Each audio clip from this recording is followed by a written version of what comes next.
Hey, what's up, everybody? Welcome to another edition of Wade Watches. I'm Wade. Welcome to another amazing, awesome, spectacular, fresh out of the movie theater review, where today I just got through watching Masters of the Universe in Dolby Cinema.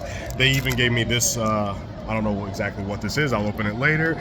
But anyway, as always, I'm here to give you my super vague, super spoiler-free, super quick thoughts, because there just really isn't a lot to say about this one. But jumping right into it, let me firstly just say I did not grow up with the original 80s cartoon. When the cartoon was out, I wasn't even thought back then, so I'm definitely not walking into this one with any sort of like nostalgia or any sort of attachments, because I've never seen an episode of He-Man in my life. But that being said, only because it's so like big in pop culture, I've heard it referenced several times. I've seen that like meme of him, of Prince Adam singing what's going on by Four Non Blondes. So vaguely familiar, very vaguely familiar. And I also know about the 80s film starring Dolph Lundgren. So yeah, safe to say, didn't know anything about this universe, or not, like, I wasn't knowledgeable going into it, but that shouldn't always matter. After all, something like Dungeons and Dragons, Honor Among Thieves, where I've never played a game of D&D in my life, still managed to be just a very entertaining and fun movie, just because it was a well-written story with what turned out to be pretty endearing characters. But we don't really have anything like that going on here, unfortunately.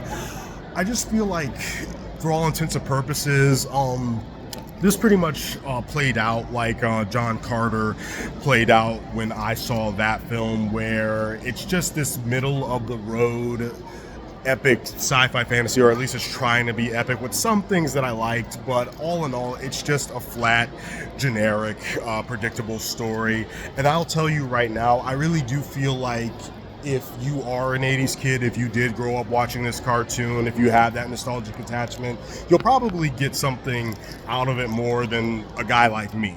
But that really depends on you, as always. But that's just how I feel right now. Like, I just feel like this was meant for the fans, is what I'm trying to say. And seeing as how I'm not a He-Man fan, there really wasn't anything there for me. And I'm not trying to say that they didn't at least attempt to make this more accessible for, general audiences. It does the whole fish out of water underdog story again. So I guess they technically did try to not make this like, just all about the Easter eggs and the references. They tried to tell a general story, but they failed, honestly, in that regard. Because it just fell flat, it's just a bit dull.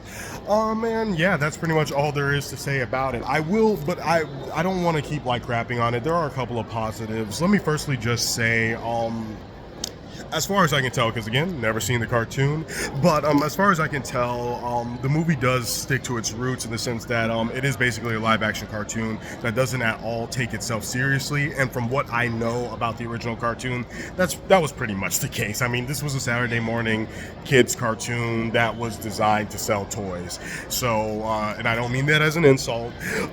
So yeah, like I do have somewhat of some respect for them not trying to go like the gritty, dark reboot route, and just basically like keeping, staying true to the source material. Also, this is both a negative and a positive. The whole reason I decided to see this thing was because I was strongly reminded of the aesthetic of Thor Ragnarok, just this colorful sci-fi fantasy. And that's pretty much how this played out.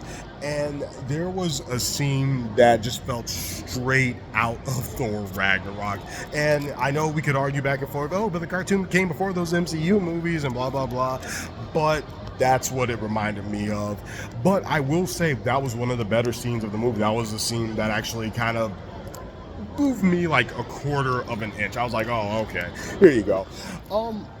And also, in saying that, I like the look of this thing well enough. I liked a lot of the action sequences. There's one particular fight that I thought was just straight up badass. So you have that as well. And, everybody in front of the camera, I just felt like nobody necessarily like stood out, but I could tell everybody was trying to really commit to the bit. Nicholas Galitzin was doing the best he could with what he had. Idris Elba was doing the best he could with what he had. Jared Leto was doing the best he could with what he had. And there you go. That's all I have to say about this one. I'm not a mega fan of it. Didn't grow up with the cartoon, so maybe this just really wasn't meant for me. Maybe it is just a love letter to the fans. That's totally fine. I'm just not the target audience. So wrapping it up, I'm going to go ahead and give Masters of the Universe a 5 out of 10. So clearly I didn't resent it enough to give it like something like a 2 or a 3. There was just enough there, in terms of visual eye candy and action and a couple of endearing sequences and, actors who were just trying. I could tell they were just trying their best. And also, my respect for it for just basically being that live action cartoon.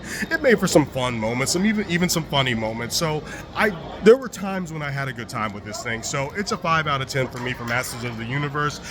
If you're a fan of the cartoon, if you absolutely love He-Man and this is your thing, it'll probably be a higher rating for you. Maybe even a 10 out of 10. Who knows? Go see it for yourself. And have any of you out there already seen Masters of the Universe? Because this is opening day. But if you've seen it early or whatever, feel free to let me know in the comments below. This has been another edition of Wade Watches, and I'll catch you lovely cinephiles next time. Peace.